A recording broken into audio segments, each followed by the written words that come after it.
And we also saw an opportunity in the B2B corporate gifting ecosystem.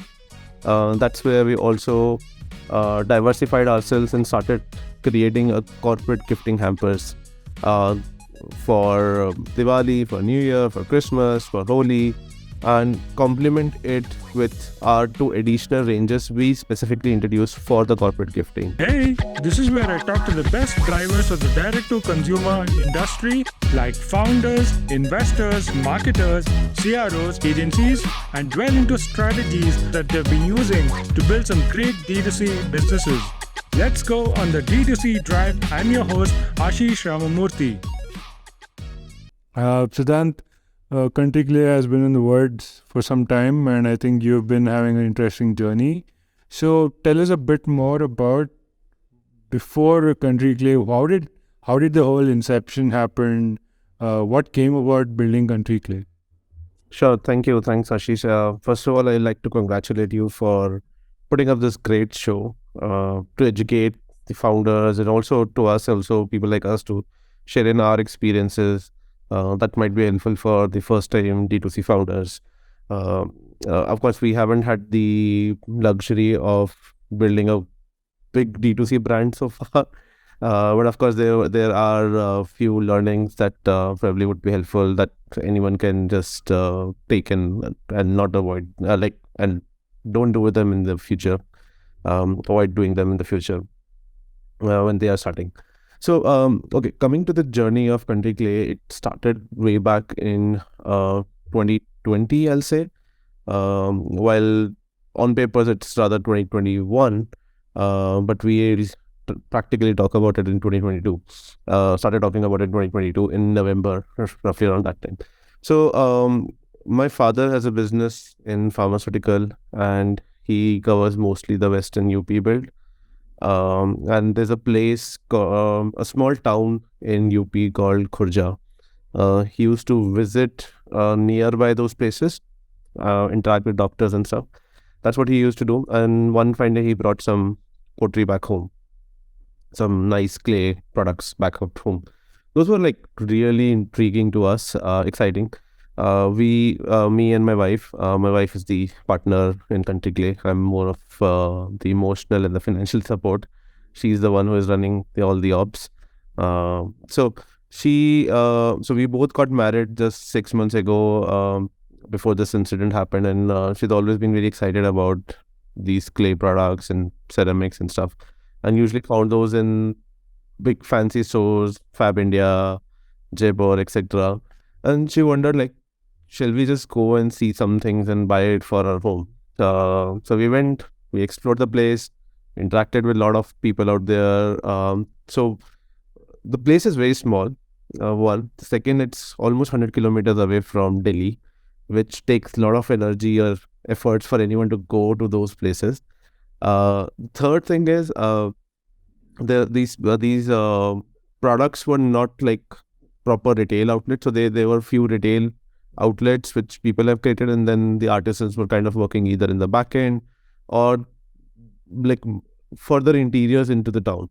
That's where the artisans were typically working. So one of the places we interacted with those retail shop owners, we interacted with artisans also who are working behind the scenes, and we got to know that there has been a struggle in surviving their economy. One. The second thing is, we felt that there's a need to put in some design intervention over there. How we can kind of tweak their mundane designs, or I'll rather not say mundane, it's not a good word to say, but rather the traditional designs which they have been working for age long, and converted to more of a studio pottery, which is very niche, appealing to the masses, our Gen Z, our generation, the modern youth, basically. And with that intent, we started working with a couple of players over there, couple of people over there. That's how about we take in some products of theirs and start sharing it with our families and friends and see what their feedback is. We got a good response, and we thought, like, okay, let's do it in a better and a formal way. And we started with Country Clay in April 2021. From there, we also moved primarily into the studio pottery collection, which is not built in big chunks or like a huge batch size, but in small batches, where we are taking care of the quality, we're taking care of the design aesthetics of it, and also encouraging the economic development of these artisans in some way or the other, like making sure that we are producing more of them on a regular basis so that they get more employment opportunities by us in one way or the other. So that's how the journey started in April 2021. We then slowly added our website, Instagram page, LinkedIn, Facebook, Twitter, and started doing word of mouth. And even now, we haven't spent anything on marketing yet. It's all word of mouth, organic, so far for us through Instagram and everything on social media mostly. And that's how we've been getting traction on the D2C side. And we also saw an opportunity in the B2B corporate gifting ecosystem. That's where we also diversified ourselves and started creating a corporate gifting hampers for Diwali, for New Year, for Christmas, for Holi, and complement it with our two additional ranges we specifically introduced for the corporate gifting. So we introduced bathing essentials and aromatherapy range, which had natural incense sticks, face wash, body wash, soaps, and stuff, and so that it complements well with our gift hamper that we're creating. We also partnered with other startups like Sleepy Owl for coffee and complemented with a coffee mug. So we do those kind of permutation combinations and try to bring the ecosystem together as and when possible. So that's how our journey has been with D2C and B2B together. Awesome. So what was the support system that was built from within the business, and also maybe like how many people came to your support with, may it be enablers, may it be your friends, family, anyone, right? When you're starting a business, everybody has this craziness of, hey, Siddhant is starting this business, let's do this, right? That initial excitement starts, and then obviously it's your business. You have to grow it. Others would be like, हमारा business हम देखेंगे, right? So what was that initial support system that you received from internally and externally possible to grow your business? Right. So when we started, honestly, we are like the first time entrepreneur. So I have been working with the startup community for quite some time with Head Start Network Foundation, which is a not for profit organization. Yeah. And had fair share of learnings in the startup ecosystem. But D2C was very new to me as well, for my wife as well. In fact, startup ecosystem was completely new to my wife, my partner. So there was practically no support system at the initial stages externally when we looked out for. And what was those, when you mean look out for, what did you look out for? So let's say we were primarily looking for people who can mentor us around handicrafts, because this was within D2C, it's a very, very niche category. It comes under broad category of home decor, but home decor and lifestyle. But when you kind of further go into home decor and lifestyle, handicrafts, it takes in like a very small chunk over there, small space over there. So people who are expert in handicraft industry, people who understand the industry, it's not the same as the usual home and decor industry as well. It's not the same as your apparel industry. It's not the same as your any food and beverage industry, right?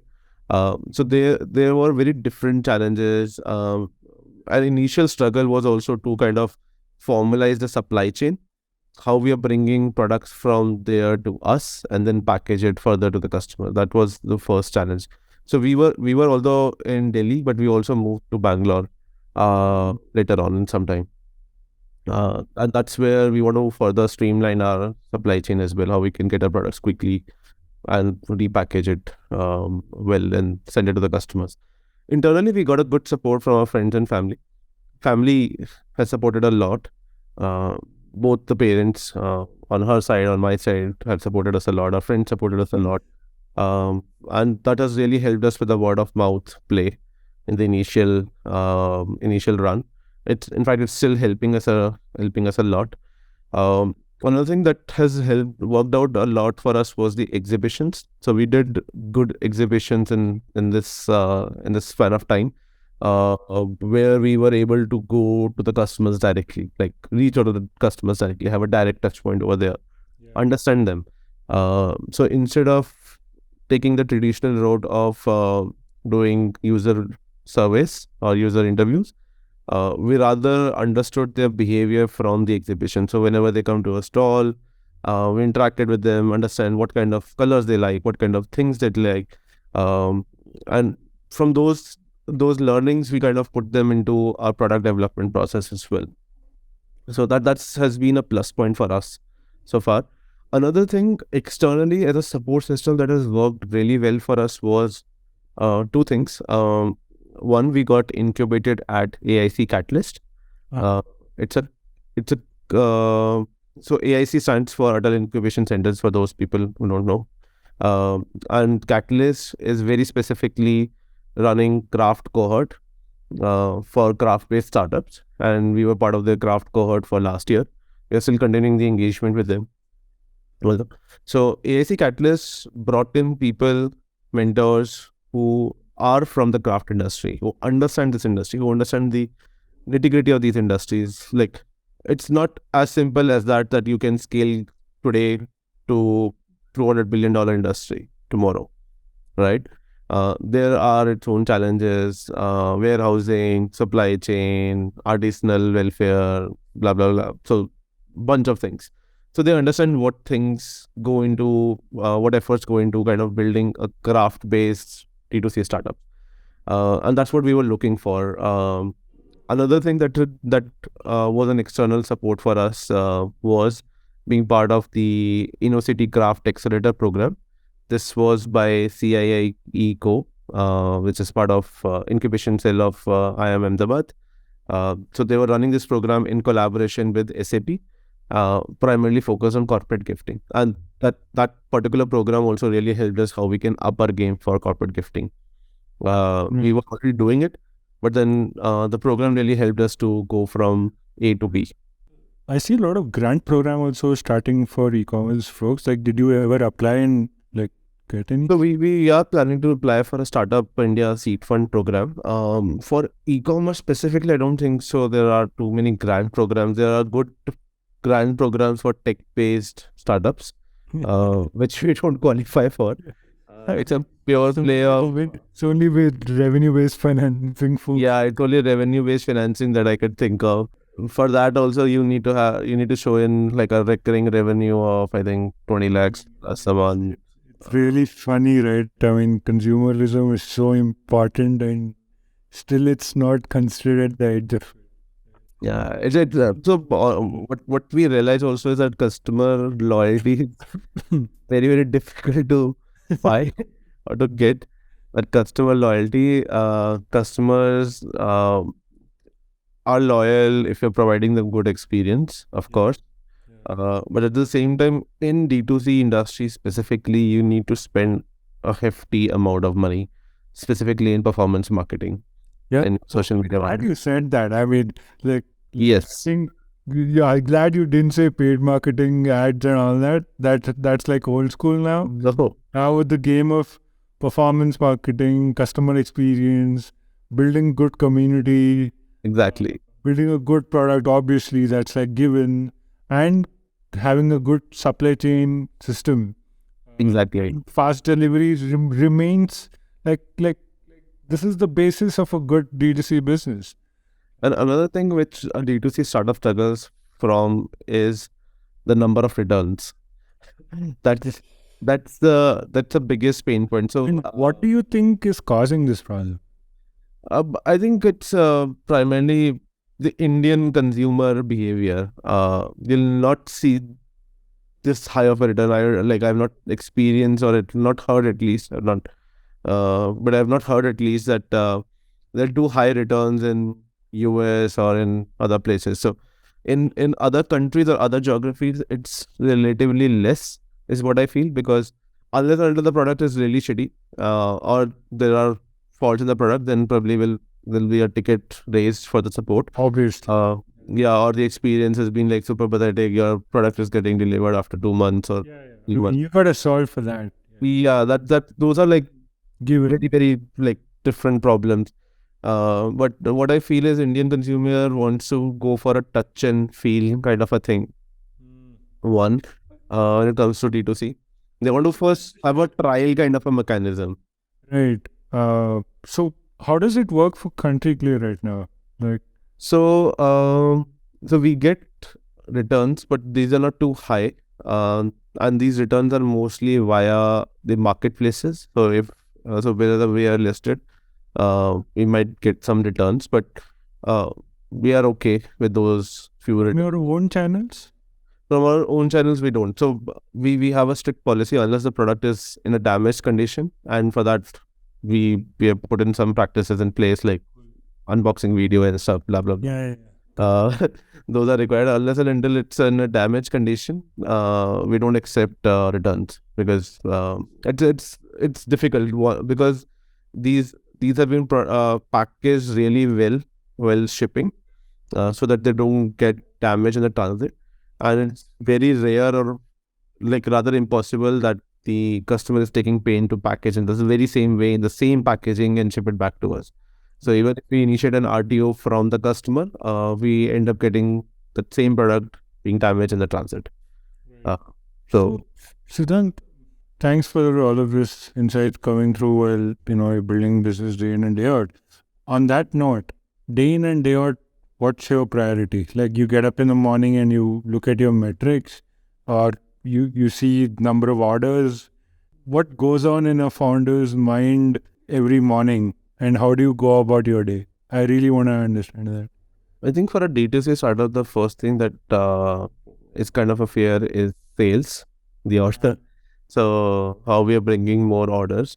I mostly focus on building corporate relationships rather than the D2C side of things. So for me, mostly it's about how I can think of a partnership with any other startup, or get another startup for as a corporate client, like as a corporate gifting client. So it's which eventually adds into the How sales do you bucket. close these guys? Like, it's very personal LinkedIn outreach sort of situation. So sometimes it's like a cold outreach. Sometimes it's via the network. Sometimes even we have seen a lot of organic reach on our social media, on our WhatsApp. That's what we have seen. So for a D2C founder, I think primarily they most focus on is the sales orders, Yeah. which eventually translates to scale. So for you, when it comes to sales, you said you are online marketplace and B2B. How is the sales distribution there? And from your bottom line standpoint, is there any effect of maybe marketplaces? Obviously, right, with a lot of, you don't have the customer data, you're struggling with giving a lot of discounts, right? And in D2C, you must focus on that CAC to repeat purchase scenarios very, very tight knit, so that you eventually can gain more out of that channel. And then with B2B, you are like, money comes, but maybe it can come in chunks, or somebody gives me money right away for my orders, or after my order is delivered, or something like that. Right. I mean, there's so many different factors coming in to maintain that bottom line. How do you look at that? Right. So for us, the revenue is kind of a 50-50 split between B2B corporate gifting and our D2C. And in D2C, I try to combine all the channels, online marketplaces, social media, exhibitions that we do. It's a mix of everything. So the split is almost the same for us so far. Now, when it comes to marketplaces, of course, we don't, like, not all the platforms give us the customer information, which becomes difficult, but we try to push the customers to our website and buy directly from there. That is post, like, once I get a package, Correct. maybe have a QR code to come and check. Exactly. That's the only mechanism. On during our exhibition, it's a direct call to action for them Of to course. go onto our website and buy it. And rather, we encourage people to buy directly from the exhibitions because we are giving more discounts as compared to our website. So they feel like tempted to buy during exhibitions. Yeah. Uh, because we want to recover the money that we are spending for the stall and also the product, and Right. plus some profits on it on top of it. What we are aiming for is that we get most of our traction directly on our website. For which what we are doing is so right now our website is a custom built website. It's built on Python and Django Oh, okay. and hosted on AWS, which is very rare for a D2C startup. Why? Everybody goes on to Shopify. Exactly. And we realized this very late, that we did a mistake of doing it. Like, although our website looks really fancy and good, and You wouldn't want Shopify.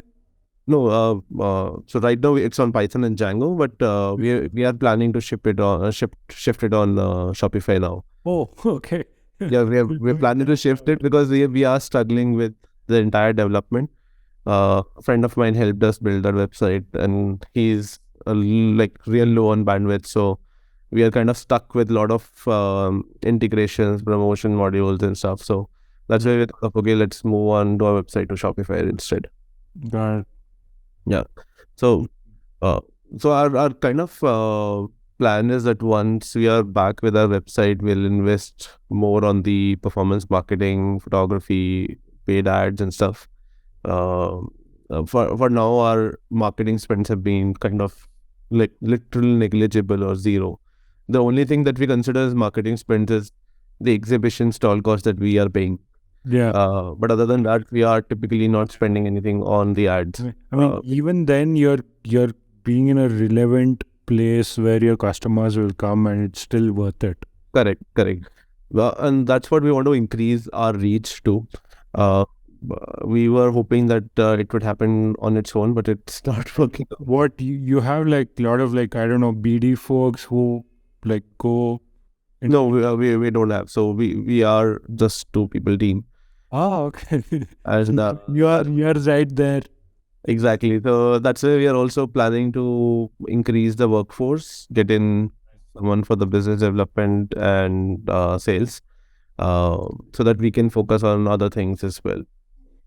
Nice. So I think of it, the initial 2 years since we started have been mostly on the front where we are achieving a product market fit, and we know where we can go from here, and that's where our roadmap for the next 6 months is to pivot quickly and move from where we are right now to where we want to go in the next 6 months. when is that time you're thinking to scale up, right? And what is that scale up playbook that you're trying to sort right now? Right. So, scale up, the challenges have been primarily the limited bandwidth we both have.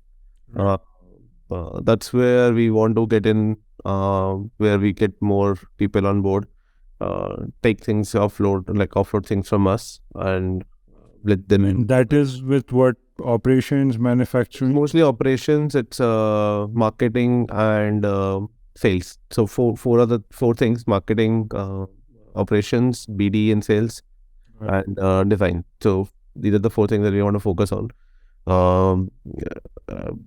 and build more of a consumer-centric brand, Yeah. which people can quickly relate to and think again. Like whenever they think of crockery, they never think of ceramic, they think of us. This is the way your Lao Pala has created their name in the crockery industry, right? And also if I think of crockery, Tupperware comes into my head, Exactly. right? Like Exactly. as the mother of all, like. Of course, we can't go into No, I know, but like that multi-level marketing module. But Tupperware primarily has that kind of a model where they have a pyramid. Tupperware grew very offline, right? Like women just taking it, Exactly. it was growing it right there, and that's how that word of mouth marketing for them started to build as well. Correct. Awesome. Yeah. Thanks, Siddhant. This was a good chat. I guess like every time I talk, there's every category, every product has its own different stories with it. Exactly. And for me, it's like, hey, this ocean is so big right now that it's wonderful. But yeah, I think the support system is what I'm trying to build, evolve more, so that more support comes externally for a founder, more good for that business, right? Right. Yeah. Thanks, Siddhant, for coming on. I hope everyone loved hearing story of how Country Clay grew. Check out their store, go and buy their products, try them out. And yeah, if you're looking to maybe join them, hit up Siddhant on LinkedIn and be part of the ride, primarily. Awesome. Thank you. Thanks, Ashish. It was wonderful talking to you and people who are listening as well. Thank you so much for the opportunity. Hopefully, we'll do great things together. Awesome. Yeah, thanks, Siddhant. Good day. See you. Good week. See ya. Bye.